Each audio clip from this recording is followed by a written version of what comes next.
ഇനി നമ്മളെ ഫാമിൽ 3 പോത്തും കുട്ടികളുള്ളൂ കേട്ടോ. അതിലൊന്ന് വലുത്, അത് ഇന്നലെ കൊടുന്നതാണ്. ഇവനെ ഇന്നലെ കൊടുന്നതാണ്. പിന്നെ ഇത് ആദ്യപ്പെട്ട ഉള്ളതാണ്. അതിലെ ഒന്ന് ഇതാണ്. ഇത് പിന്നെ കുറച്ച് വലിപ്പത്തേക്കുള്ളതാണ്. ഒന്ന് ഇവനാണ്. വൈക്കോലും കാര്യങ്ങളൊക്കെ നല്ല തീറ്റയാണ്. അപ്പോൾ ഈ പോത്താണ് ഇന്നലെ ഞാൻ 30,000 റുപ്യക്ക് കൊടുക്കാമെന്ന് പറഞ്ഞ പോത്തും കുട്ടി. ഇനി ഫ്രണ്ടും കൊമ്പൊക്കെ ഒന്ന് കാണിച്ചു തരാം.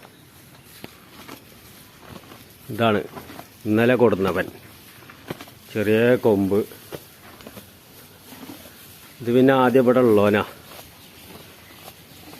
ഇത് ഈ പോത്തും കുട്ടികളും പോത്തിനൊക്കെ ആവശ്യക്കാരുണ്ടെങ്കിൽ വിളിച്ചോളി. ഇതിനൊക്കെ 20 റുപ്യ വില പറയുന്നത്. ഇതിനും 20 റുപ്യ വില പറഞ്ഞു. ഇതിന് 30 റുപ്യ. ചില്ലറ എന്തെങ്കിലുമൊക്കെ മാറ്റം വരുത്തി ചെയ്യുക.